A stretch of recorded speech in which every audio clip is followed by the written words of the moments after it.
Test 1 2. Test 1 2. Yes. Can you hear me? Yep. Gotcha.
Thank you.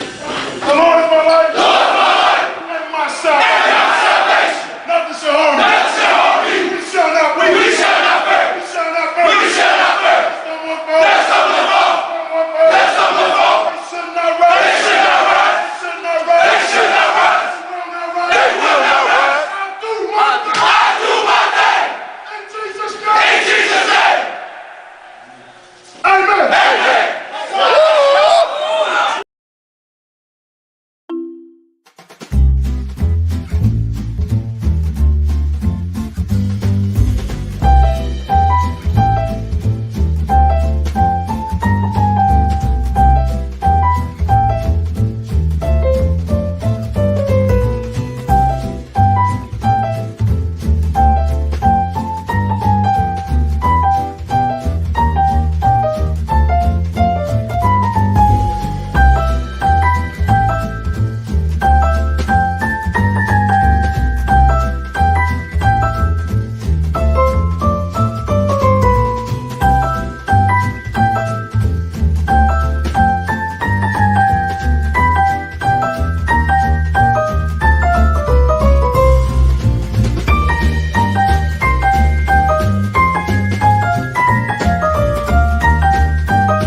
Popcorn World.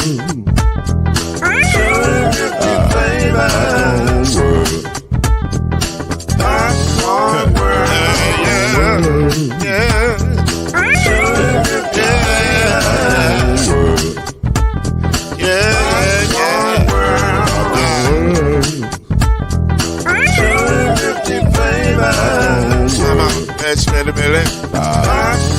World. Can I make you move now? Yes, I can. So you can get this move in the back of a can. I can make it round the world when the holes in your hand. Popcorn World. 250 flavors gonna make you smile. 250 flavors gonna make you smile. 250 flavors gonna make you smile. That's that popcorn make you smile. Ah. Popcorn World. Popcorn World. Popcorn World. It's a popcorn world. It's a popcorn world.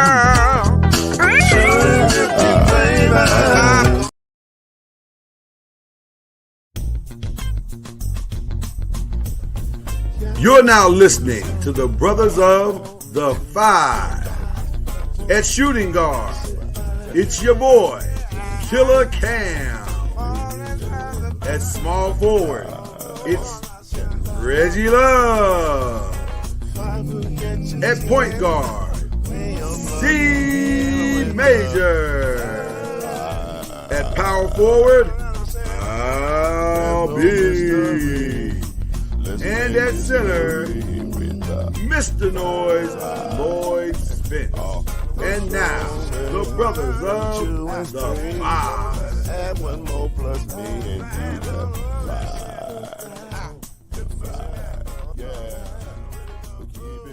It is a glorious evening. Welcome to each and every one of you. I am sitting in this game room. This is a beautiful game room behind me. I don't know what Chad is doing. I don't know what he's doing.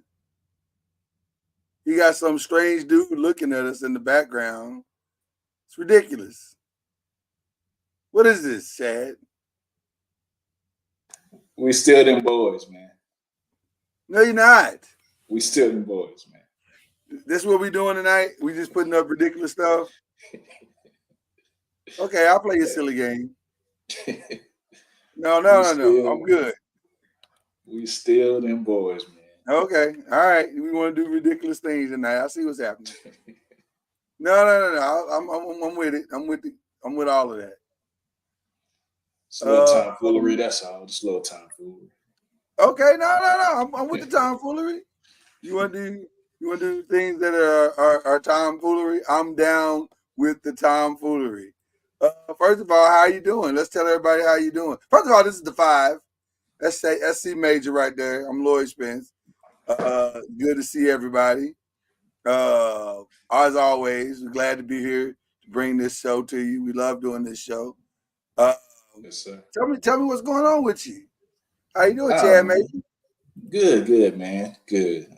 I'm doing good, man. So far, so good. Life is treating you right? So far, so good, man. Just gonna see what these Warriors gonna do in the next 30 games and see if we can get higher seed. Don't jump the gun. We talking about you. We got a whole show talking about the Warriors. I know. That affects me. Yeah, but okay, but you jumped the gun is what I'm saying. Okay, my bad. Just slow down. I'm just ready to talk sports. My bad. I'm just ready to talk sports. No, you coming here with this high energy of ridiculousness is what you're doing.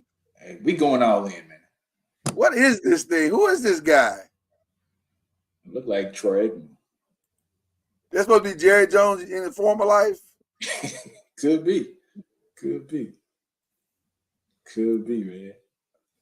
I thought it looked nice. I don't know. That's okay. We're gonna put up backgrounds tonight. I see what's happening. So I'll put up. I'll just follow in suit. No. I'm gonna put a background up. Since we're putting backgrounds up. There we go. See. Okay, I got you. No, I'm just saying I'm putting up backgrounds. I thought that's what we were doing. I got you. Okay. We playing that game. Okay. It's fine. Just wait till next week. Just No, wait till ain't no next week. I'm just saying. Just wait. Just you wait. You started this with this foolishness. Okay. I'm going back to my game room. Okay. All right, now let's go. You started this. I didn't start nothing. I'm just going by what you doing. Okay. Okay. I got something for you. Yep.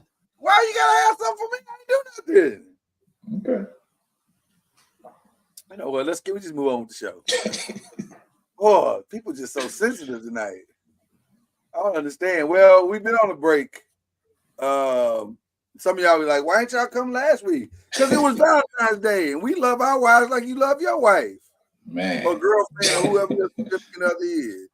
Y'all ain't gonna get us divorced because y'all want to hear sports talk. We're not doing Not that at with all. y'all. Not We at hear all. you because of y'all. We love y'all. We love the Five Nations. Shout out to the Five Nations. But no, we gonna stay married. Tell them, Chad. Oh, facts. No, you spit facts, man. You was preaching, man. I didn't want to get interrupt you preaching, man. But I'm yeah. just saying, can I get an amen or something? You know what I'm saying? Amen, Pat. Amen, Pastor. That's all I'm saying. I love my wife. I love my wife. So yeah, we Love had to our sit wife. that. We had to sit that one out. We had to sit that one out. We love our wives, so Yeah, no, we can't speak yeah. for your situation, but we speak for ours. We love our wives. Love my daughters. I'm not going to get crucified because y'all want sports talk. All right. We That's back the though. kid. We back. Matter of fact, I think Greeny took off on Valentine's Day. He didn't even show up to work. So that tell you how much we love our wives. All right. Yes, sir. He didn't even show up to work, but now we're here. Okay. So y'all don't know nothing about what we feel about nothing. So we're going to give a brief Super Bowl recap since we weren't able to do that last week. Great game. Great game. But it's Patrick Mahomes. And you don't want to bet against him, man. You don't want to bet against him at all. So. Y'all gonna learn to stop betting against Patrick Mahomes. It's that simple. This is easy. This ain't even hard. Stop betting against Patrick Mahomes. He has definitively proven that you can't. If you gonna beat the Chiefs, you got to come saying I'm gonna beat Patrick Mahomes. And I heard something the other day, and I'm gonna twist the conversation a little bit. Chad, I want to get your thoughts on this. I think it was Chris Canty. Shout out to great Chris Canty. Love Chris Canty. Chris Canty said, I think it was Chris Canty. It may not have been Chris Canty now I think about it. I thought it was Chris Canty. It don't matter. Whoever said it, I apologize if I'm not giving you your proper credit in advance. But it was profound what they said. They said, you got to start thinking of Patrick Mahomes as the GOAT. And the panel asked, well, why? No, I know exactly what it was. It just came packed on my head when I made the statement. It was Teddy Bruschi. Oh, okay. Okay. It was Teddy Bruschi. Did you remember? Did you hear those comments? I heard those comments. So let's let the listening audience know what we're talking about. Teddy Bruschi said you got to start thinking of Patrick Mahomes as the GOAT. And everybody was like shocked because, he played with Tom Brady. He said, well, why? He said, because in the first 3 years, Tom Brady wasn't Tom Brady. Go back and look at the numbers. Go back and look at the games. He said he didn't have very many touchdowns in them first few games. It was the defense making plays. It was us carrying them on the defensive side and making it easier for the offense to get like rushing touchdowns and so on and so forth. It was an equal parts situation. So them first 3 Super Bowls that he won, that was not because he was so great. It was because the team was so great. He said that's different than Patrick Mahomes. He said Patrick Mahomes, three Super Bowls was because of Patrick Mahomes. So I'll be honest with you, Chad, I was kind of shocked by that. I was like, yo, my man, that's what we doing today? Pilots. But against his own quarterback, too. Against his own quarterback. But I think maybe Tom might even agree. Because know what's funny about it is you never hear Tom or Jordan in the actual debate for the GOAT. They never talk about that. They never even get involved in that. So that's more barbershop, ESPN, sports talk fodder than it is actual the person saying something. And I'm wondering how much Tom might agree. Tom might be like, Teddy ain't lying. Well, he was drafted in the 6th round, so there has to be some type of merit there. There's probably some truth to what he's saying. You know what I'm saying? I want to fact check to see what his numbers did look like in his first couple of years. I think, and I thought about that as well. I didn't feel like fact checking it here before the show because I got too much going on today. Yeah. But I was just like, that's a strong narrative, So I feel what he's saying, but I am of the opinion now, though. And I'd love to hear your thoughts as well.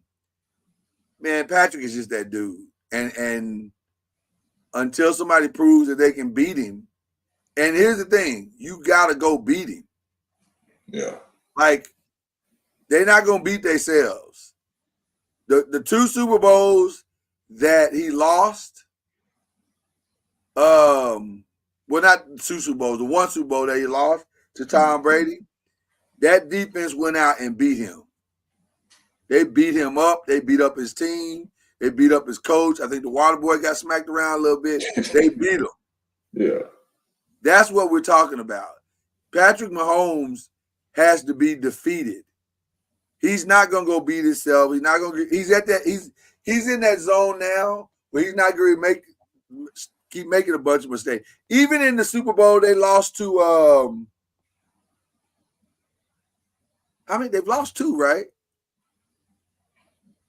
Am I wrong? I thought he's been there 6 years, right? They didn't lose. No, you're right. They almost lost to the Eagles. They didn't get there one time because Cincinnati, right? Yeah, and at Cincinnati, he got beat by Cincinnati. Cincinnati beat, but Cincinnati used the same formula as the Patriots did. They beat them up. They beat up the girlfriends. They beat up fans, the vendors, hot dog man. Everybody caught one. So if you're going to beat Patrick Mahomes, you got to go truly beat them. You can't. Ain't no keep it close. If you keep it close, he's gonna beat you. Yeah, and the thing is, you can't give him the ball last.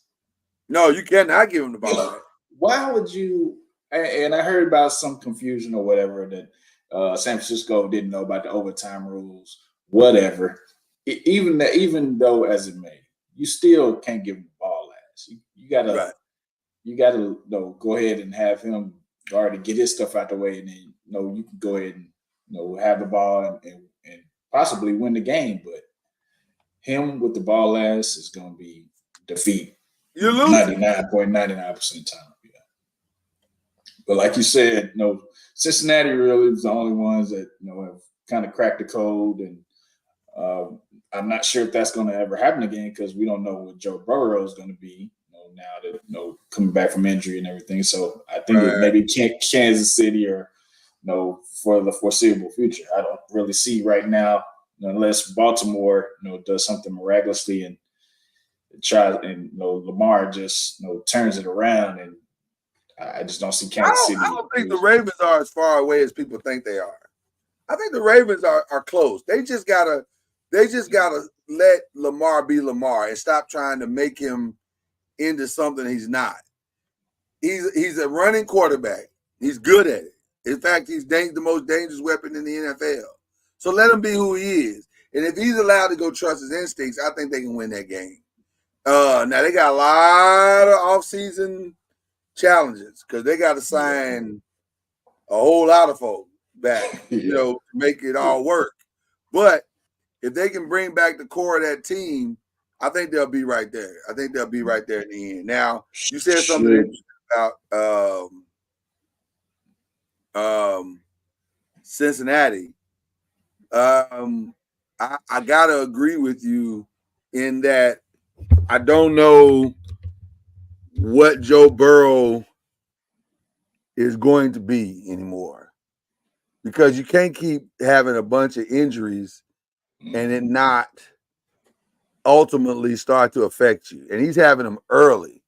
Like he's having season season-ending injuries early in his career.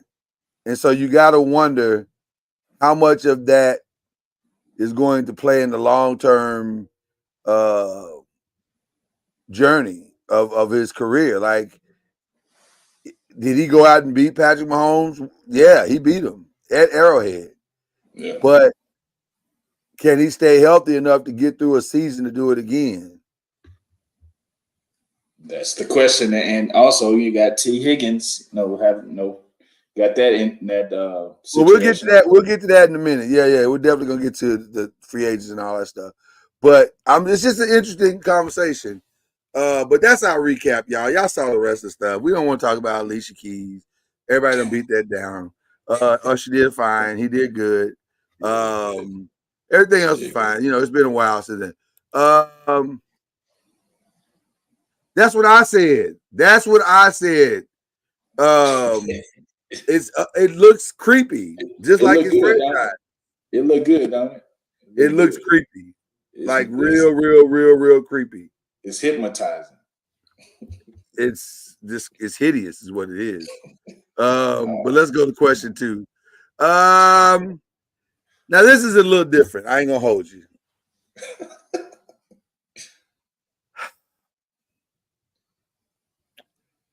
I haven't said much about this privately. I've said a few things privately, but I've said nothing publicly because I wanted to specifically save it for the 5. Yeah. But I do have a lot to say. And I teased it yesterday, last night's show, Talking Noise, that we have a perspective here about this that is not, I have not heard, I've yet to hear anywhere else. And I appreciate all of the other broadcasts, but I've not heard anybody else say this yet. Now I haven't heard everybody's thoughts, but I just haven't heard anybody say it yet. So we're gonna say it here tonight. Prior to the start of the Sunday's game, shout out to TNT. They did a phenomenal. I don't know if you saw this, Chad. They did a phenomenal story on the 1968, either 64 or 68 All-Star game. And it talked about how this was a pivotal game because the NBA was renegotiating its, or not even renegotiating, it was negotiating TV rights. And they were talking to NBC, and they wanted the NBA wanted to be on TV, obviously, to try to make money, for the league or whatever. And so ABC was like, "That's what's up. Okay, let's put the All-Star game on, and if it's successful, then we'll build from there. Let's test it out and see what's up." So they went to the players and said, "Hey, listen, we got this opportunity. Let's put the game on. Let's do our thing, and then it's going to be better for the league." So initially the players was like, "Okay, that's fine." But then they started thinking like, "Wait a minute. So y'all gonna make some more money and y'all still underpaying us?" Because a lot of players were working second jobs just to play in the NBA. They were, having to make the ends meet, and they didn't have a pension. If somebody got hurt, you were out the league and out of a job and in dire straits. And by the way, they just like they should hide that till next year as well. I agree. I agree, Facebook. I agree 100%. But let me get back to my story. So, make a long story short, the players were livid that they weren't trying to accommodate them as players, but they were trying to be more like kind of greedy and, make more money with TV rights and all that stuff. So they decided they wasn't going to play the All-Star game. So several hours before the game was supposed to go on TV, they decided we're not playing. So the owners came, the Celtics owner came, Red Auerbach and them, and the Lakers owner came at that time. And he was like, Elgin, what are you going to do? He said, I ain't playing. Jerry West, what you going to do? I ain't playing. If y'all don't play, you'll never play in this league again. And all the players united was like, oh, well, y'all going to give us what we want or we're never playing again. we're done. So 5 minutes before or 15 minutes before the game is supposed to start, ABC said, listen, I don't know what y'all beefing about, but here's what we gonna do. If y'all can't convince them to play, we just gonna go to other TV shows. We got other TV shows we can show. We don't have to show the All-Star game. So now it got real tight because they about to lose the opportunity. So the owners had to go back in there and negotiate with the players and for like pensions and better salaries and all kinds of stuff. And make a long story short, the things that they were fighting for, they got that night before the All-Star game.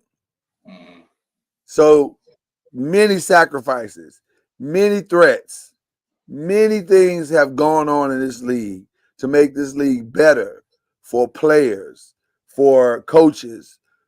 Coaches' salaries are at an all-time high. Player salaries are at an all-time high. Referees get paid more than they ever get paid. Everybody's making a lot of money and have sacrificed a lot to make sure that these players can have the opportunities that they have. So why in the hell are y'all putting products like that on the screen? To me, what the All-Star game represented this past weekend was a disconnect of historical significance. You don't understand the sacrifices that have been made for you to do what you get to do. And you're taking it for granted, and you're spitting in the face of everybody that sacrificed to make your life better. It's the equivalent to me of anybody that doesn't understand what civil rights did as a black person for your life. Every time you don't take advantage of your life and take advantage of the things that you have been afforded for because people fought for you in civil rights, you disrespect those that came before you. And that's what this was. That game was atrocious, man.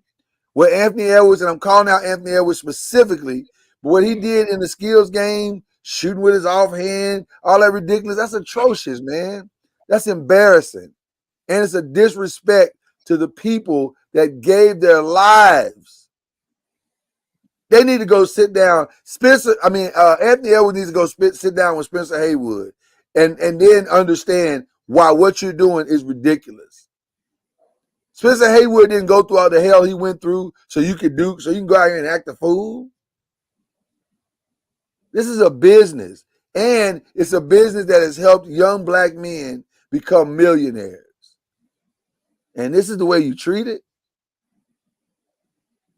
It's embarrassing, man. And the fact that y'all not embarrassed about it, that you're not enraged about it, that you're not upset about it, speaks volumes to who you are as people. And you should be embarrassed by this. Now, I think there are some that are embarrassed, like LeBron, like, Steph and those guys, because they've tried. To some degree, they've tried to give a better product than that. But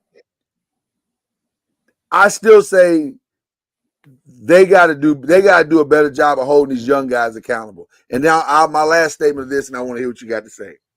I watched the Legends luncheon brunch where they honored Jalen Rose and Reggie Miller and Larry Bird. Larry Bird said something powerful. He said, we got to make it mandatory that some of the young guys have to come to the Legends brunch because there's a disconnect from the history of the game and understanding what is going on prior to you being here and playing in this league. And you need to understand and talk to these guys. Talk to these legends before it's too late. Talk to Dr. J. Talk to Spencer Haywood. You missed your opportunity to talk to Bill Russell. You missed your opportunity to talk to Will Chamberlain. Talk to these guys before it's too late so you can understand what has gone into making this game what it is and what you're carrying on your back. Okay, I'm done. Nah, you said it great, man. You did your thing on that because, yeah, it's definitely a disconnect. between players and the NBA and what the All-Star game represents. I've had the privilege to go to All-Star game and attend the game when it was in San Antonio back in, I believe, 95, 96. And I was able to, meet the players and celebrities and different things. And so it was a big deal back then. Everybody, you got your best. You got the best players giving it their all. Even though, they're going to do their dunks and everything, they're still playing hard. And you had the Michael Jordans, the Patrick Ewings, the Shaqs. You just don't have that right now. You have, like you said, the LeBrons and the Stephs who know what it takes and know what it means. But it's like I saw more effort in the celebrity game than I saw in the All-Star game. The celebrity game was way better than the All-Star game. That's way crazy. better. So, like you said, it takes some, adjustments and having the young guys be, mentored by the older guys, and just to, I don't know. I've heard some things that where they say that in the summertime, like you're working on your game, you playing harder in the summertime than you do in the All-Star game. Playing harder there, the 24-hour fitness around the corner. Yeah, so treat it as that. Work on your game, and they should maybe try to do some type of incentive. I was thinking, like they do in baseball. If you win the All-Star game, you get like home court advantage or something like that. And Chad, I'm not opposed to that. I'm not opposed to that thought process. I've even thought of that myself. But where's your sense of pride? Where's your sense of understanding as it relates to the All-Star game and the history of and just where's your sense of competition? It's disheartening, bro, to think that I got to incentivize you to do what's right. Yeah. Like, that's crazy to me. Like, I don't understand why I gotta dangle a carrot in front of you to get you to do what's right. It don't make sense to me. But that's where we are. That's the world we're living in right now. And it's sad. It's the same with the Pro Bowl, though, too. What they did to the Pro Bowl, they had to make adjustments because it was becoming the same thing as what this is right now. And I've heard people say that. I personally, I'm gonna be honest with you, I don't necessarily agree in regards to the Pro Bowl. And the only reason I don't agree is this, because that's a violent game from the start. And so I can understand not wanting to get hurt. Although the truth of the matter is, when you play that game in pads and you play at a half speed, you're more likely to get hurt doing that than, playing it at full speed or whatever. But I don't have but I'll say this, because I watched the Pro Bowl this year. They were in the skill stuff and also in the flag football, they competed. Yeah. They competed. So maybe that's the fix for them. Maybe we got to take the I don't know. I don't know what it is, but it's just, to me, the basketball shouldn't be this hard. Look, this person say I don't even bother watching anymore. By the way, I apologize. You know what it is? That's LeBaron, the birthday boy. Is that LeBaron? Okay. I apologize because for some reason it's on our screen. It's coming up Facebook user. I'm not sure why.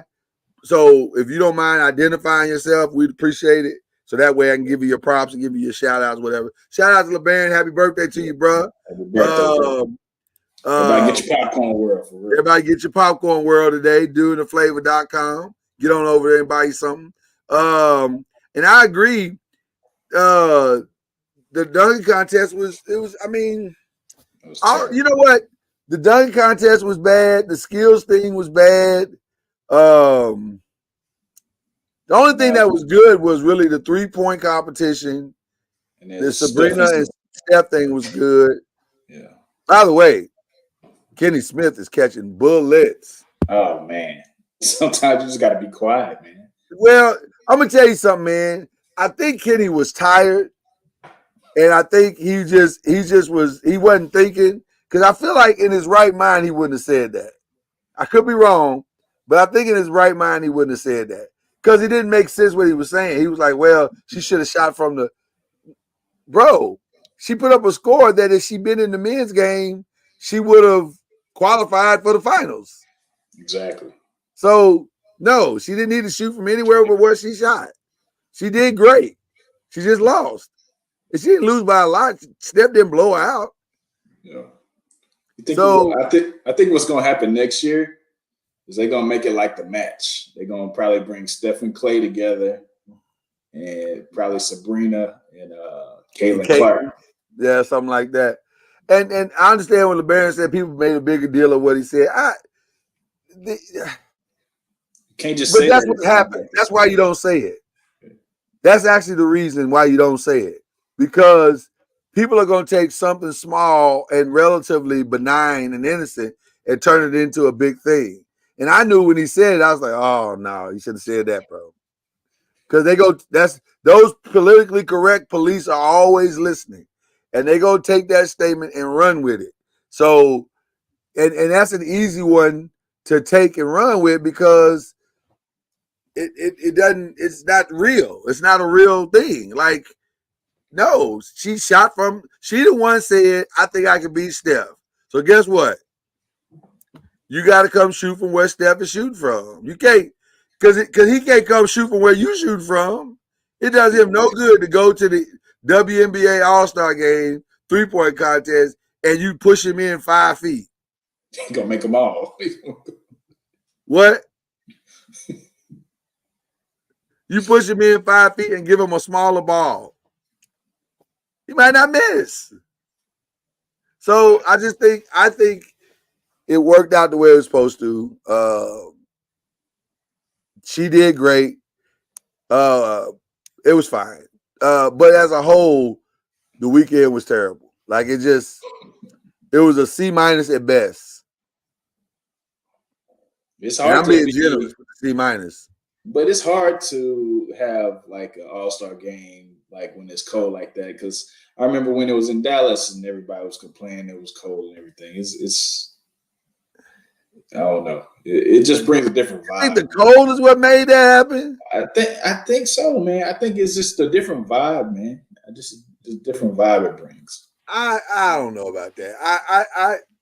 I just think it was a bunch of laziness going on this past weekend, and they just didn't show up to put on they don't understand the importance of what the All-Star game is.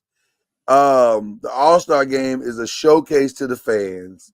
It's a corporate grab that allows the league to make money that it wouldn't have normally made under other circumstances, and it better provides for the teams. It better provides for the league as a whole to provide resources that the league wouldn't normally have or whatever.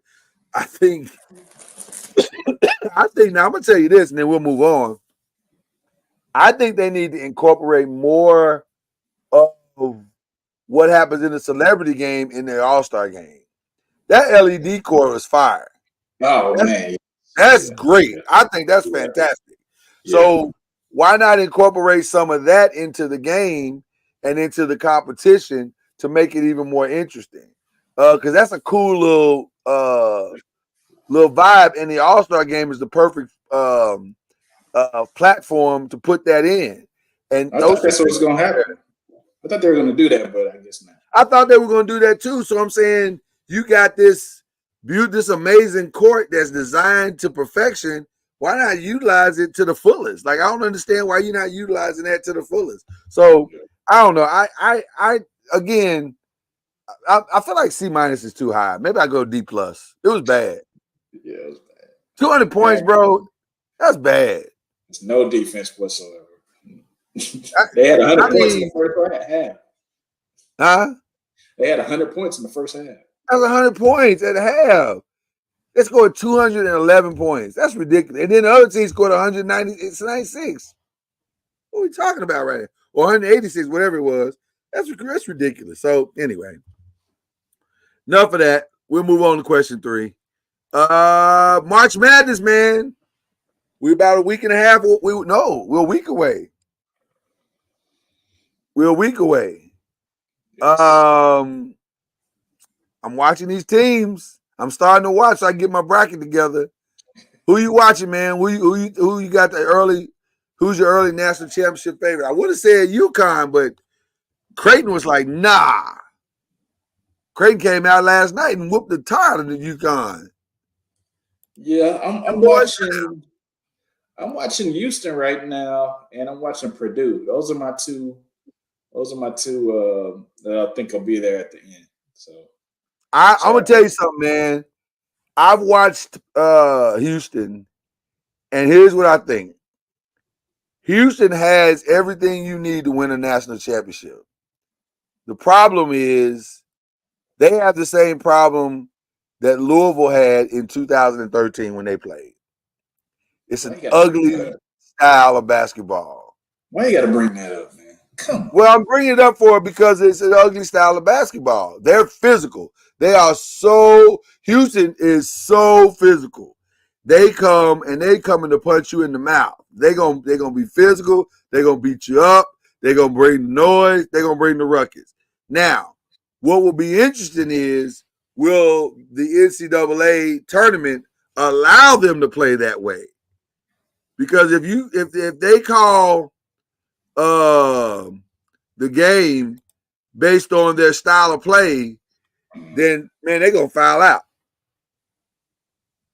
So I don't know. I like Houston a lot. I think Houston, this is the best Houston team they've had. Houston and UConn are the only two teams I trust. You think this is the best Houston team that they had out of all them years that they been in like the Final Four? I'm talking about in the last 6 or 7 years. I think so. I like their defense. I like how intense their defense is. They're still not none of the teams are great scoring teams. But they'll lock you up. Yeah. And they will out physical you and they'll turn defense into offense real quick, and that's how they win. So I think they have the potential to win this thing. But again, it'll all be based on, will they be able to play their style of game? So we'll see. Yeah. But that's on the men's side. Yeah, on the women's side. What about the women's side, Chad? I only see, man, you want to say LSU is going to be in there. Okay. Then you want to say South Carolina is going to be in there. Okay. But undefeated. I want to have USC in there. I want to have them in the mix because I think you're thinking like I'm thinking. You're thinking like I'm thinking. Yeah. Tell me why you saying USC, and I'm gonna see if our reasonings align. Because Juju is box office. She's box office, man. Oh, you just saying it because of one player? No, but I'm saying they have a good team and they definitely play together. But I mean, you got to start with Juju, and she's good, man. But they play as a team, even though she's the front runner. They still play as a team, and they have a good shot at running the table. And they're gonna have the TVs on them if she's in there. They're gonna have the TVs on her. So I'm gonna tell you this, and I will stand by this statement. You have never seen a team on the men's side or the women's side win a national championship without great guard play, ever. It's never happened. I don't believe that it's ever happened. I can't think of one team on the men's side or on the women's side that won a national championship without tremendous guard play. Now, I'll take it a step further. You have seen on the men's side and the women's side a team be led by a dynamic guard. Somebody who was special. And a lot of times that specialness can get you deep into the playoffs. Now, it may not win always, but it'll get you to a 16, to an 8, and maybe even to a 4 because they're just so special. When I look at that dynamic, I'm looking at Juju Watkins. I'm looking at the young lady from South Carolina. That's their point guard. And I'm going to apologize because I'm going to jack her name all the way up. I apologize in advance. I'm going to try to get it right. but I know I'm gonna jack it up. Malaysia Full Wally. You got it? She is. Listen, Yeah, she they nice got too. they got some players on their squad, man, in South Carolina. And listen, it's South Carolina versus the field right now. Let's just keep it gangster because they're undefeated and they for real. But when you look at, like you said, Caitlin Clark, when you look at Juju Watkins, who I think is the best player in college basketball, I'm gonna be honest with you. Juju No Watkins, doubt. she is No doubt. different. So and that's no shade to Caitlin. Caitlin is a baller. Man, ain't nobody shooting like that. We ain't seen nobody shoot like that in women's basketball ever. Like, she is a true shooter. But Juju is a different vibe. She's a different monster. And so I agree with you. I look at USC and I say, y'all are interesting. Y'all are interesting. I know everybody's gonna say Iowa. I know everybody's gonna say Stanford. Stanford is balling right now. Ohio State just got the big upset the other day. I get it. Texas is it seems like they trending right now. NC State's playing good ball. Virginia Tech got Louisville at home, which was shocking because they ain't beat Louisville at home in a long time, and they got Louisville the other day. So it's some teams playing some good ball. Colorado is playing some of the best ball that they've played, although I think here lately they just fell out of the top 25. I think they have. Yeah. The women's tournament, I think, is going to low-key be better than the men's tournament. The women's tournament is going – that's not even – we already decided that before the season. Yeah, the women's tournament is going to be fire. Especially when we get to the round of 16. That's when it's really going to be like must-see TV. But I would say this. I would agree with you. Keep your eye on USC. Oh, Colorado's still in it. Okay, I was going to say, did Colorado drop out the top 25? I just didn't see them. They're 11. Okay. But Colorado's sneaky good. Yeah, they are. They're sneaky good. So LSU, will they figure it out and make a run? All they got to do is just figure it out. So but again, I'm with you. Keep your eyes on USC. That's something about that team, man. It's something about that young lady that makes me go, oh no. So anyway, I'm with you on that, bro. Okay. I call this section popping tags, right? Like the Macklemore song. I'm gonna pop some tags. Why did everybody hate on Macklemore? I think because he beat out Kendrick for he shouldn't beat Kendrick that year. So that's his only hit, ain't it? That's his only one. No, he had two. He had Thrift Shop song. That was the Poppin' Tag song. Yeah. And everybody hated that other one. Can we go back? This is the moment. I like that song. Don't they play that in basketball? I thought they played that during college basketball. Silly can't hold us. Silly can't hold. I like that song. I don't know why everybody was hating that song. That's a good song, man. You might not. Is it like hardcore traditional hip hop? No, it's not. It's just an anthemic kind of pop song. It's a good commercial song. It's a good commercial song. You know what I'm saying? Get the crowd going. You know what I'm saying? Yeah. Make the whites feel comfortable. You know what I'm saying? Wow. Huh? I said, wow. No, I'm just okay. I'll leave it alone. But in the theme of that song, Poppin' Tags. This is NFL franchise tag time, and on March 5th, which is a very, very, very, very special day, everybody's franchise tag is due. And so I want to go through with my brother Chad here and you, the Five Nation, and just ask y'all who you think is gonna get these tags. Who you think gonna get these tags? And we're gonna utilize the good people of CBS. Who has put the list together for us of people that are eligible for the tag, and just ask some questions like, who you think gonna get this tagging? So, like, we'll start with Arizona. The only person that is they don't have any players according to CBS, worth giving a tag to. But if it was going to be given to somebody, it'd probably be given to Marquise Brown. But I don't think you give Marquise Brown the average of the best. First of all, let's understand what we're talking about in the tag. So these are the numbers that you get if you get tagged, right? If you're a quarterback, you'll get $36 million. If you're a linebacker, 22, defensive tackle, 20, wide receiver, 20, defensive end, 20, offensive lineman, 19, cornerback, 18, safety, 16, tight end, 12. Excuse me, running back, 11, and kicker, 5. By the way, the disrespect that for running backs is ridiculous. That is just disrespectful on so many levels.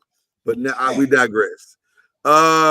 So do you think anybody you agree with the Cardinals? Nobody should get that tag? Yeah, I wouldn't give it to Marquise Brown. Yeah. Not $20 million. Yeah, no. Not $20 million. That's a lot. Yeah, no. I'd probably let him walk for that. All right. The Falcons don't really have anybody. No. The Ravens have Justin Madubuike. Now, let me say this. For sure, I understand tagging him. Yeah. You do not want to lose Justin Madubuike. If you watched the Ravens games last year, you heard them say Roquan Smith, you heard them say Patrick Queen, you heard them say Marlon Humphrey, and all these different names that were really stellar on this defense. The reason why they were so good and they were able to be good at their positions is because Justin Madubuike is a grown man, and he anchors the interior of that defense. I would argue better than anybody in the league did last year. Go back and watch the film. Justin Madubuike was incredible. So I understand tagging him. Mm-hmm. I think, though, I would like to try to figure out a salary if I could. Exactly. You definitely want to sign him for like 5-6 years to stretch it out. Well, and the thing about it is, bro, when you found you an interior lineman like Justin Madubuike, don't be mucking around with that. Just go on and sign him and get done with it. Don't be. You already did this with Lamar and it came down to the wire. Don't muck around with it twice and just go on and pay the man. And let's move on out the way. So I think I understand Justin Madubuike. I do. Only player that they said could potentially get it is Micah Hyde on the Buffalo Bills. But do you want to play Micah Hyde the same that like you could find somebody in his career? You could find somebody to do what he does for a lot less. For a lot less. Well, he's 33. That too. Like, with all due respect to him, he's 33. Has he earned one more great check? Yes.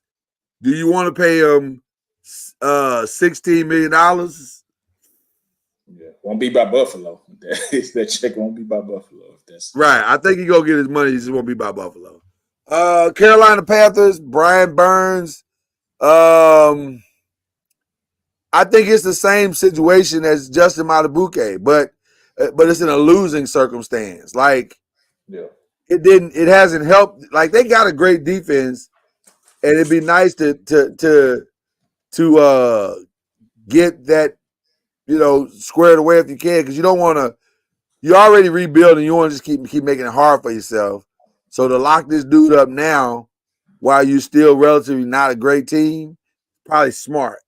So I think they're gonna try to get a deal done with Brian Burns. What about Jalen? I would lock him up so you can work on your offense. Yeah, exactly. Lock him up, work on your offense. What about Jalen Johnson? What do you think? They got enough money to just go on and pay him, like cap space to go on and pay him, and he's young. He's 24. Yeah. Yeah. So why not just? I pay.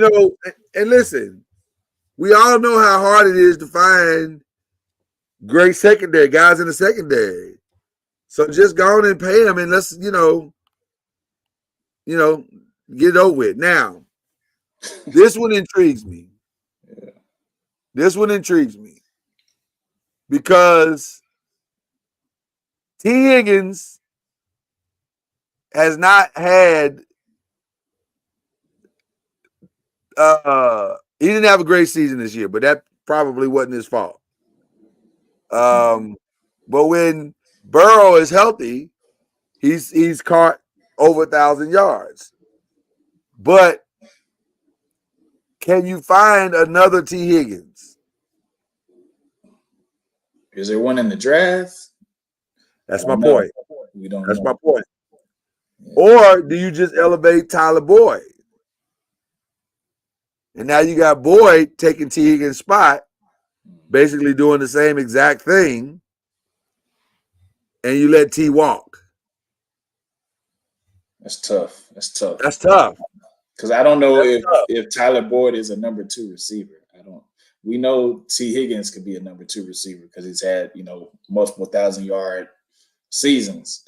I mean, because you have to have somebody to take that pressure off of Jamar Chase. Can Tyler Boyd do it? I'm not sure. Why would you want to even risk that? Not to mention the fact that T. Higgins, I ain't saying he's had health issues, but he only played 12 games this season. So now he's still young, a very young player. Yeah. But if you tag him, you're paying him $20 million. Ugh, I think he's more in the 12 to 15 range, I'm thinking, but I don't know. I mean, to not lose him, I guess you might have to do that for 1 year. If you're Cincinnati, what do you do?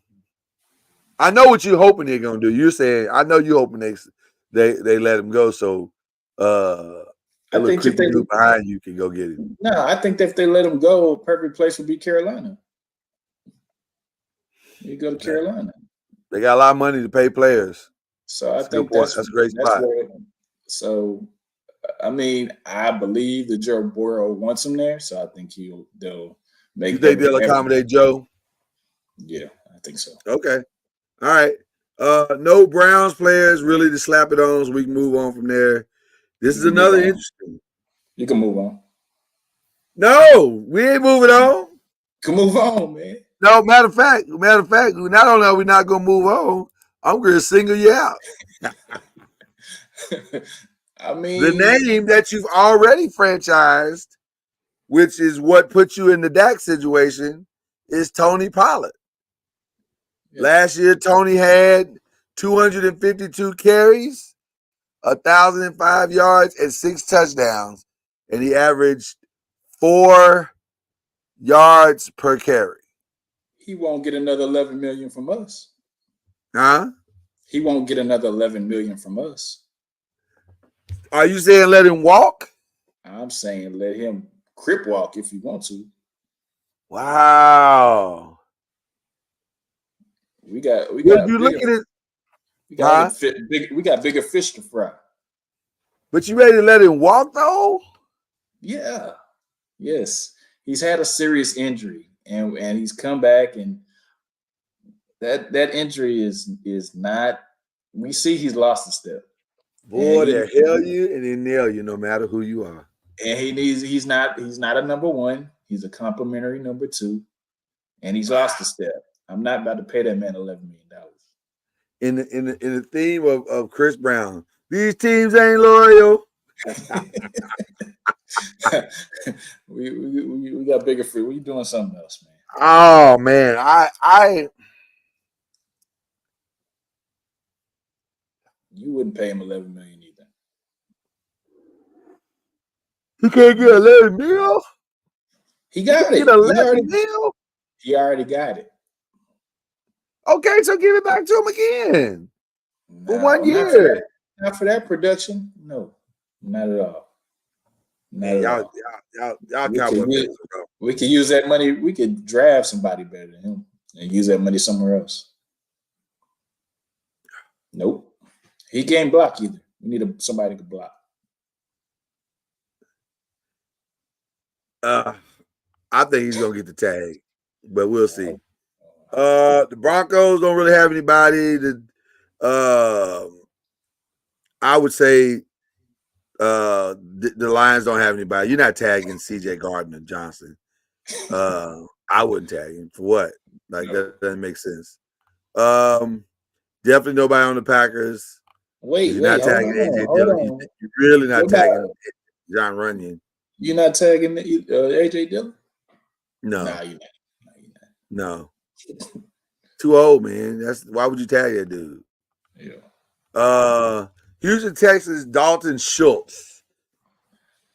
Had a great season. How much are tight ends getting? What, 15? Something like that, yeah. I don't see it.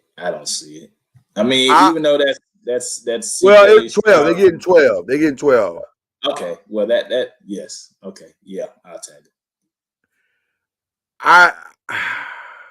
He was a reliable for CJ. I like Dalton Schultz. I'll say this. I like Dalton Schultz. He had a heck of a season. Maybe tag him just to see if he can do it again. Because your starting contract is going to be around 10 or 11 anyway if they could try to do a long term. That's what I'm saying. I think I would tag him just to see if he could do it again. Now we could go ahead and extend him, and if you believe that he's that dude, then extend him. But I might tag him just to see, just see if he got one more season in him. Let's see. Yeah. So I don't know. That's an interesting one for me. I wish Reggie or Cam was here because I'd love to hear their thoughts on this one. Hey, now you talking about people that Michael Pittman. That you talking about people that we want to have. That's the person I want right there. Well, that's him. But it's at 20 mil though. We probably have to give him probably 15. We wouldn't do 20. We'd probably do 15 and stretch it out. But he might as well stay with the Colts and get that tag. What up, Marco? Shout out to Marco. Has been doing these amazing videos. Got me out here looking like a straight G. Appreciate him. Go to my page. You'll see the videos. Okay. But Michael Pittman, I've been a fan since USC, man. I'm good. Listen, he's solid. Michael Pittman is solid. I want to pay 20 mil though. That's the thing. What else do they got everything they need though. They got Josh, they got Michael, they got the quarterback, they got the running back now. And they might get somebody else in the draft. So 20. I think I tag him. I know he ain't gonna like that, but I think I tag him. You can't just walk out the door and find 1,100 yards. You got it. Unless you can find an extension point, which I don't know if you can, because he gonna want 20. He gonna want to be paid like a top receiver, which he is a top receiver. Yeah, and he's been doing it with different quarterbacks. He's been doing it with different quarterbacks each year. That's the point. That's what I'm saying. Like, it don't even matter who's throwing to him. He gonna get his yards. Yeah. So I think I'd tag him. I think I'd tag him to see what him and Anthony become this year. And if they become what I think they're capable of becoming, then I extend them out after that.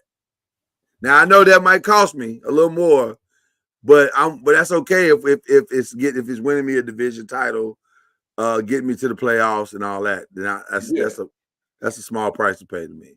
Exactly. I said exactly. Yeah. Josh Allen's a no-brainer for Jacksonville. That's a no-brainer.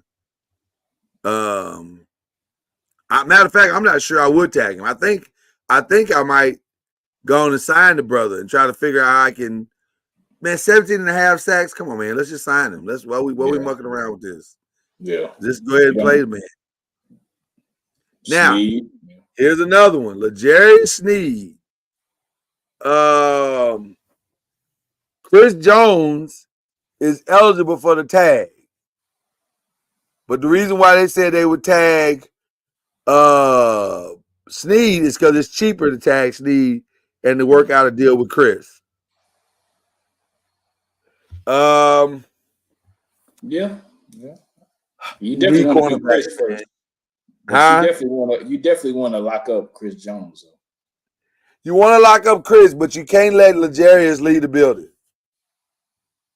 You just got a solid cornerback that you've been missing since Tyrann Mathieu left.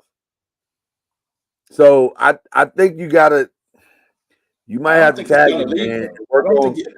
I think he will accept the tag and he won't leave because they keep winning ships. So I think that's a good. I was gonna say I think you got to tag him and go ahead and re-sign Chris, and then work on L'Jarius next year. I think you got to do that. Okay. Josh Jacobs was tagged last season, but he didn't put the numbers up like he did last year. Now, I can't say that was all his fault that he only rushed for 805 yards and 6 touchdowns. I don't think it was all his fault. But do you want to pay that kind of money? 11 mil for 800 yards and 6 touchdowns? I would. 3.5 yards a carry. Now, to be fair, that wasn't all his fault because his quarterbacks were terrible. Yeah. And that Josh also stayed hurt. I agree. But for 1 year, I think he would because Antonio Pierce is there now, and I think they see how it goes for 1 year, and then make their decision. Almost the same type of situation in Los Angeles with the Chargers and Austin Eckler. Austin Eckler's phenomenal when he's healthy. He just don't be healthy. So, new coach in John Harbaugh, or Jim Harbaugh rather. You need a running game. I think he's Compliment Herbert. He signs a tag. Maybe. Just to see if he can, kind of like what they did with Saquon, just to see if he can stay healthy. So, nobody on the Rams. The Dolphins are looking at tagging Christian Wilkins. He got hurt, right? Is that what happened? I think so. If I'm not mistaken, Christian Wilkins got hurt. I think so, yeah. That's a big jump, man, from 10 to 21 million. I don't know if they're gonna. But 9 sacks. Yeah, I don't see it. I don't see it. That's a big jump. That's a big jump, brother. I'll let him walk in free agency and find something else. You would let him walk? Yeah. Wow. I don't know if I let him walk. Okay, then sign him to a friendly deal then, I guess. I was gonna say I try to negotiate a deal, a pretty friendly deal, but I don't know if I'm prepared to give you 21 million exactly per year. Like, that's a lot. Yeah. For 9 sacks. That's a lot to me. Feels like a lot. So what does Kirk Cousins do? Kirk already made a lot of money. He done been franchise tag like 10 times in his career. Right? Man, he is but see, Kirk is one of the few players that has used the franchise tag to his advantage. Because like he from a financial perspective, he balled out in Washington. I think he ended up making like 90 mil off franchise, and then turned around Minnesota and signed a fully guaranteed contract. So I don't know who his agent is, but I want his agent because he balled out on the franchise tag. Yeah. But do they keep him though? That's the thing. He's 35, man. He's 35. I think he's 35. I think they let him walk, man. I think it's over. It's over. But you could lose Jefferson. I mean, that's why you throw the money at Jefferson. If you throw the money at him, he's not going nowhere. I would if I'm Jefferson. I want to know who my quarterback is. I want to know who's going to throw me the ball. Hey, we'll give you input on finding a quarterback. Tell us what you want to do. I would try to find a deal that works to keep Kirk there. But I can't pay that dude $35 million though. He Not has that trouble age, finishing the 35. season though. He has trouble finishing the season, man. I don't. Well, no, this is the first season that he didn't finish. I thought he got hurt maybe a couple like last year and the year before. No, I thought he finished those. Oh, okay. I just $35 million for a 35-year-old is a lot to me. That's where I'm struggling. That's where my struggle begins right there. That's a lot to pay somebody that's a little bit older. So, not saying older guys shouldn't get their money, but that's just a lot of money to pay. I'm handicapped at that point. I'm handicapped at that point. Because we 24 and 24.7 million under the cap right now. So to pay one dude $35 million, that's a lot. So I don't know. Nobody in New England.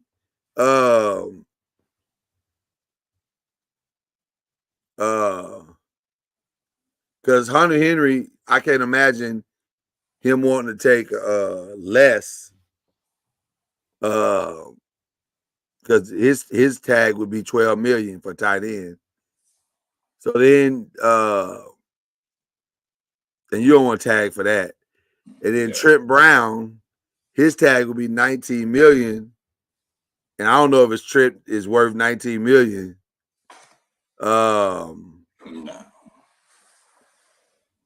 And then you got Kyle Duggar.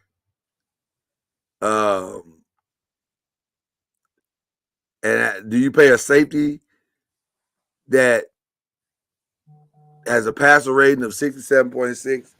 Do you pay him $16 million for 2 interceptions? Not at all. No. Or 107 tackles? That seems like a lot. I wouldn't tag anybody personally if I'm New England. I'm not sure I'd tag anybody. There's nobody in New Orleans I would tag. Then, of course, everybody wants to know what we gonna do. Yeah, what is that's 11 to 12 million again, right? Yeah, our problem is very simple. Because we tagged him last year. Exactly. So our problem is very simple. Do you tag a guy that's only giving you 3.9 carries per yards per carry? It's number one. Though it's not all his fault. Do you tag a guy who was 70% of your offense, but it didn't result to wins? I mean, and do you tag a guy who's not played yet, but one season or 2 seasons in the history of his career, all the games? That's tough, but that's not really tough. I mean, if you say it like that, no, you don't. Well, but that's the conversation that they're having in that building, because has Saquon more than earned his money and proven that he is valuable? Yes. Has he proven that he can be always consistently available?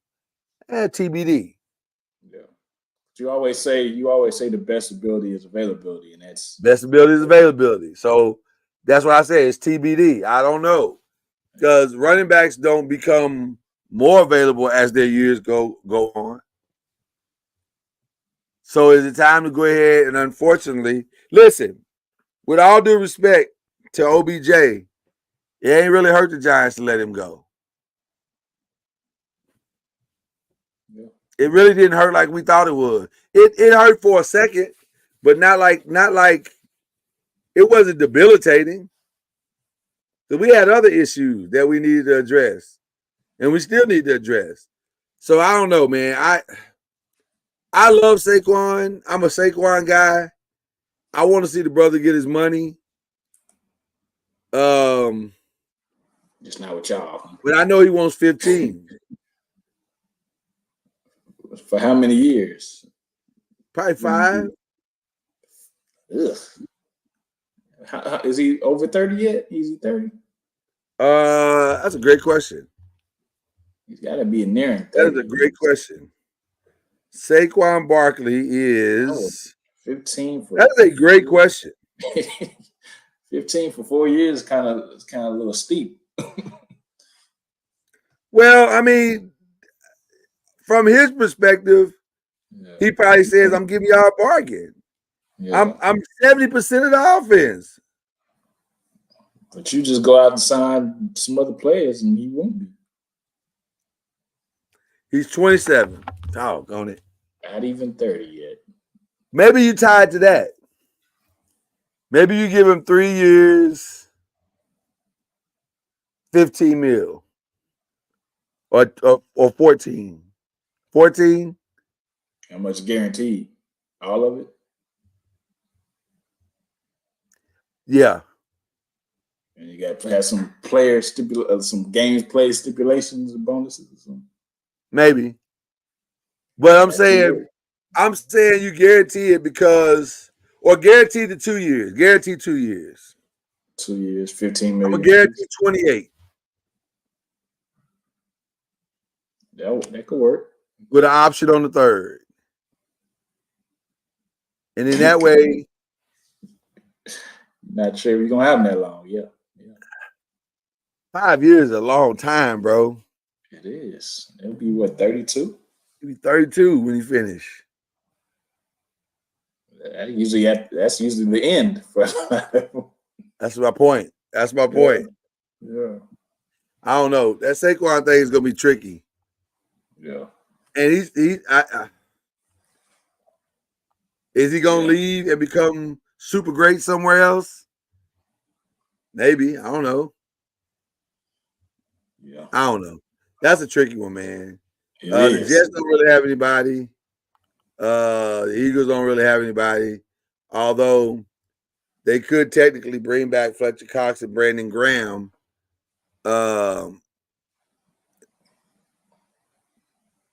I think they're gonna lose DeAndre Swift, Yes. which is crazy to think about.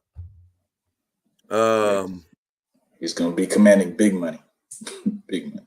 Well, I don't know, man. The running backs ain't nobody trying to pay these running backs, bro. Well, for running I don't backs, know if he's gonna command anything. I mean, he's gonna at least. Would you pay him before you pay Derek? What do you think Derek's gonna get? Probably what you talking about Saquon was gonna get at 15 per year. Yeah, for a couple of years. Yeah, I like that one. I wouldn't mind doing 2 years, 30 mil for Derek. Yeah, I would. Yeah, or 2 years, 14 mil. That probably be the ballpark that I'm willing to pay. And Swift might make probably 15, 16. That, just because he's a little younger. He's younger, yeah. Yeah, you want to do that's a little bit above, what the little franchise is, I guess. Yeah. I'm gonna skip the Jets. They got nobody. I'm gonna skip the Eagles. They got nobody. I'm gonna skip the Steelers. They got nobody. You traded a lot for Chase Young. Now it's time to pay 20 mil to keep him. I mean, or do you let him walk? I think they pay him because you don't just get him just to let him go. Is that the player that you want to? I mean, he's one of the premier defensive guys, or he has been. I mean, he played well in their system. Yeah, but they got a lot of guys, and while he helped tremendously, they got a lot of guys. So it makes you wonder: do you need to pay him? Because you got guys, you got dudes. Now it helped to have him because when Bosa, it looks like Bosa's not going to necessarily finish seasons healthy always. So when he goes out. And then the other thing, you know what? The other thing is Greenlaw. How long is he going to be out? Yeah, that's a good 9 to 12 months, probably. So maybe you do tag Chase to protect the Greenlaw situation. You need that depth. You need depth at that position. You need the depth. So, you need the depth. Maybe I don't know. That's going to be an interesting to see what they do with Chase. Leonard Williams. Probably. Y'all can tag him if you want to, but there's a reason why we let him go. I don't think he did anything. I don't think he did anything for for Seattle. Like he was fine. He was serviceable. Yeah, I mean, I guess you pay for that. You pay for serviceable. Yeah, that's really what you're paying for. Now here's an interesting one as well. Mike Evans. Man, do you pay $20 million on the tag for a 30-year-old receiver? If you cannot sign up to a long-term deal, yes. You don't let that dude walk out the building. No. Because Kansas City's already circling the wagons. They got people parked outside of Mike Evans' house right now. If Mike Evans somehow makes his way to Kansas City, everybody might as well pack it up. Oh, yeah. To me, Mike Evans going to Kansas City is the equivalent of KD going to the Golden State Warriors. It's over. It's over. It's over. I mean, you're not stopping Mike Evans, Pacheco, and Travis Kelce. It's over. It's a wrap. Yeah. It is a wrap. It is a rapsy-scapsy. There's no way they should let that happen. So that's interesting to me. So you say tag him, don't let that dude out the building. Tag him or try to do a long term. Okay.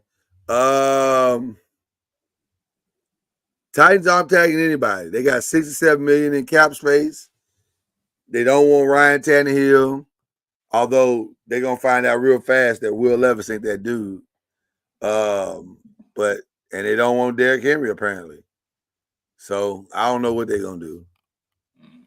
That Derrick Henry thing intrigues me quite a bit. Yeah. And then you got the Commanders, bro. They got nobody to tag. That's it.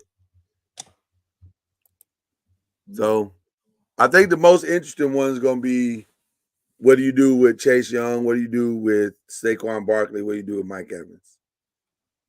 What do you do with Tony Pollard? Nothing. Hater, man. You're a hater, bro. Nothing. Hater, bro. He from Memphis. He can go to Tennessee. Oh, my goodness. All right, we're going to make our final picks of the night, ladies and gentlemen. We call them the 5 picks, NBA predictions. We're going to start with Thursday night, the Thunder and the Clippers. The Thunder go on the road. They need this win.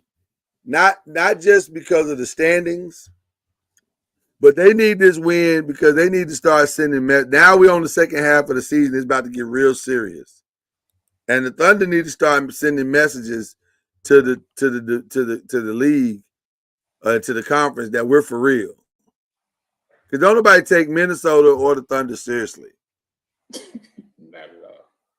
And so the Thunder need to go into the LA and dominate a game to send a message like, hey, man, we should be taken seriously. But I don't know if they can do it. I don't think they will do it. So you going Clippers at home? Going Clippers at home.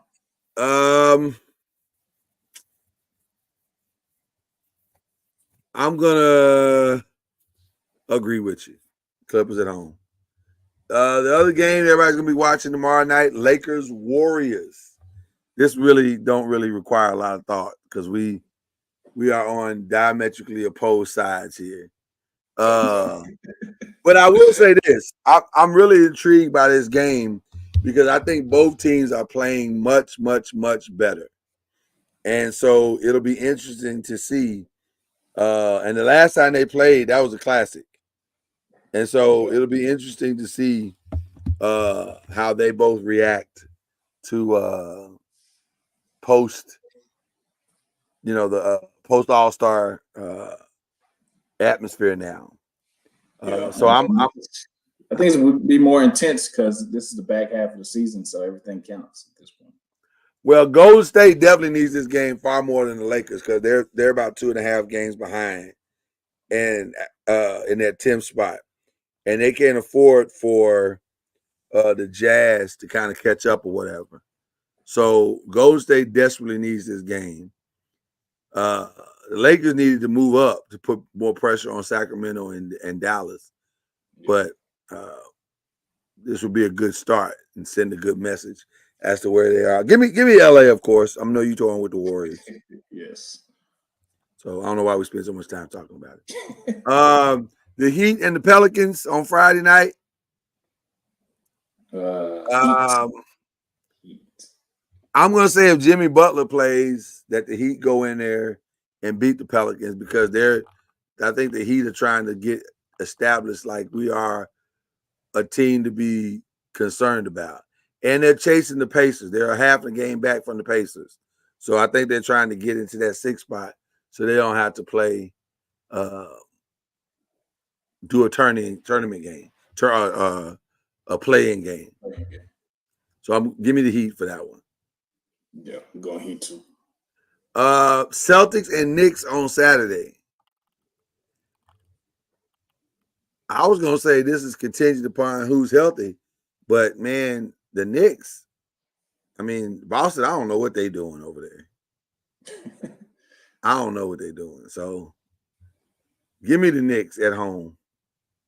I'm going right there with you. The Knicks. Knicks at You going Knicks? Knicks. Okay. All right. And then the final 2 games, we doing a bonus game, but the final game is Nuggets Warriors on Sunday at the Warriors. So if my theory holds true and the Lakers beat the Warriors on Thursday, this game becomes even more must win. But I think the Warriors are going to win it because they don't like the way that last game turned out anyway. They should have won that last game. And for Nurkic to be in their building hitting last-second threes, that ain't cool. So, and that was with or without Draymond? I'm trying to remember. I think it was without. That was without Draymond. I think so. Which, matter of fact, I don't think Draymond has played Nurkic in a year. Right? It's been a minute that they played against each other. To me, nobody defends him better than Draymond does. Nobody. And I've seen people try AD. I've seen a lot of people try it. But I have not seen anybody defend him better than Draymond has. So I'm going to say the Warriors get this game. I will agree with you, sir. But the bonus game for Sunday is the Lakers and the Suns. The Lakers go into Phoenix to play this game. I'm going to say that the Lakers build on their momentum from Thursday, and the sun goes down. I would just not necessarily build on their momentum from Thursday, but I'm saying that Phoenix is a little wishy-washy. So no, I said they build on their momentum from Thursday is what I said. I heard what you said, and I said, okay, I don't know if you heard what I said. I said I don't think they will build on their momentum from Thursday. I think they will try to make sure they win because they lost Thursday, and they'll get this Suns win. I don't know if you heard what I said earlier. I said the Warriors will beat the Lakers. And the Lakers will beat. I said the Lakers will beat the Warriors. Exactly. You said it right. Your heart. I got it wrong. I got it wrong. Your heart and your head said it right. See, sometimes you get tired and you be saying the wrong things, like I had just said previously. Nah. So there you go. I will get the win against the Suns for sure. All right, man. That's it. Who you shouting out? Let me shout out LeBaron first. You know what I'm saying? Happy birthday, LB. Shout out Cam and Reggie in their absence. It's a 5 crew, 5 fans, the Rewatch gang, everybody. Shout out Johnny Manziel. I saw him go on Club Shay Shay and take accountability, man. He took some accountability. So, all right. I've been waiting to see that, and definitely going to watch the full thing. But I saw he took some accountability on LeBron trying to help him out. So I feel like you're a Johnny Manziel fan. I wouldn't say fan. I would say fan. I'm using the words fandom for a reason. I feel like his story was very interesting. Okay.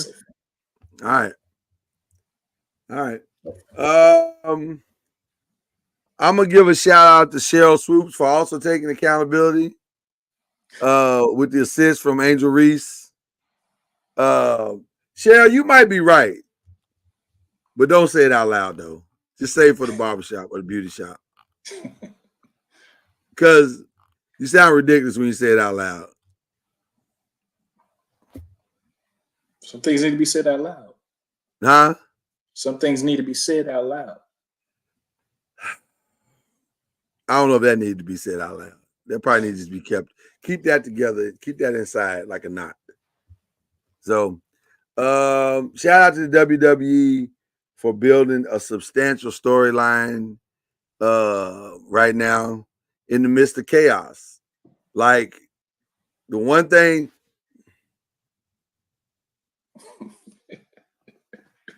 The one thing that's been interesting about how they've handled this situation with Cody and The Rock and everything is that the one thing that they have not been talking about is Mr. McMahon. Man.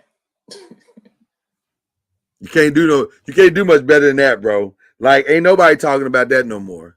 Yeah. That story's over. So that's impressive to me by itself. I'm very curious to see where this storyline is going. Because they really haven't had to pivot with the injury to CM Punk and Seth not being 100%, and then also the McMahon situation. They've really had to pivot this season for WrestleMania 40, but they've done an outstanding job. Now, I'm still hoping for the one thing that I want to happen, and they teased a little bit Monday night, but I hope they follow all the way through. Nia Jax needs to beat Rhea Ripley this Saturday night or Friday night, Saturday morning at the Elimination Chamber. By the way, are you gonna get up for that? Because it's at 4 a.m. Probably. I probably you gonna get up? Probably set an alarm. Okay, little bro, check this out. If you get up to watch it, I'll get up to watch it. We'll watch it together. If you get up, I'll get up. Is that, you said that's Friday?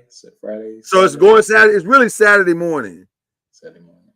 Yeah. So Saturday morning, like 4 a.m. If I set my alarm and I wake up, I'm gonna call you. All right. You ain't gonna get up. We'll see. You ain't gonna get up. I get up that early to at least almost. I get up at 5 to work out. So. I'll be up, bro. I'll be up. Okay. So I might go on and get up and watch it. It should be interesting though. I need them to give Nia Jax the belt. You think she'll lose in her home country? They've done it before. They didn't let Drew win. Drew went to Scotland twice and lost. Oh, okay. Yeah. 2 years in a row he lost. So it ain't no big deal to let you lose in your home country. To me, the WWE needs Nia Jax to have a run similar to what Roman Reigns has had. Because they don't have a legitimate female villain.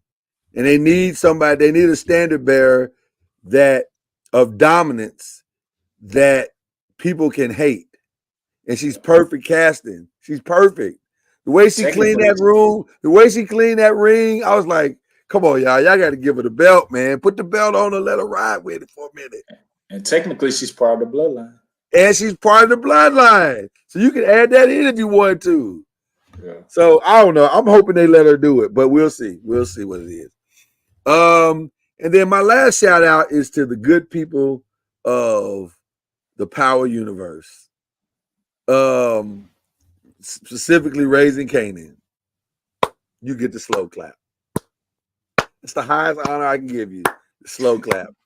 That finale for Raising Kanan was fantastic. Shout out to 50. Shout out to Courtney Kemp. That finale was. Do you watch Raising Kanan? You're gonna be mad. I don't.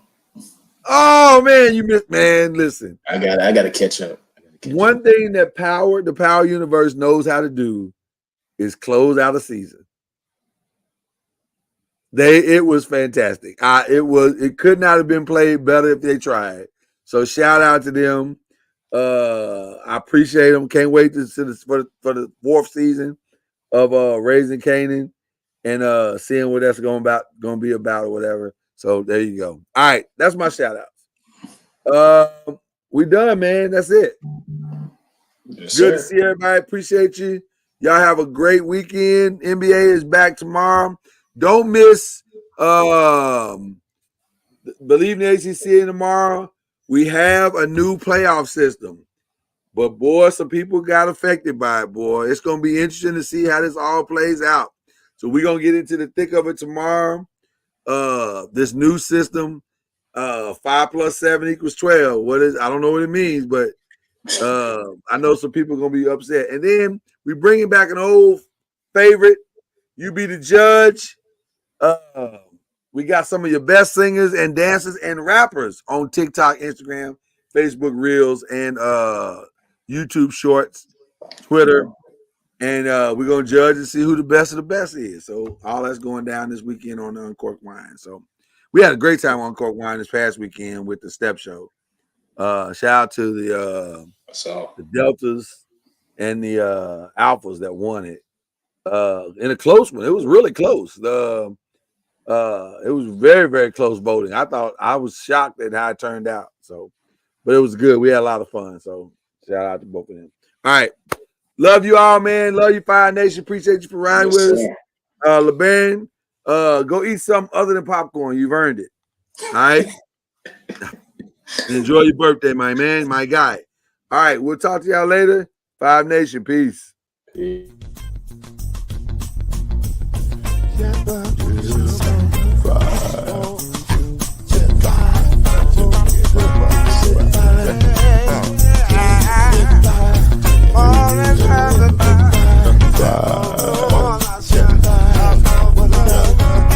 Five will get you 10 when you're plugging in with the five. There's no mystery. Let's make history with the five. Oh, the strongest. 2 and 3. Add one more plus me and do the five. Yeah. Keep it on the floor, and the funk plus 4, and you got 5. I said before, 1 and 9 is 10, and there ain't no span on the 5. There's no denying it. This group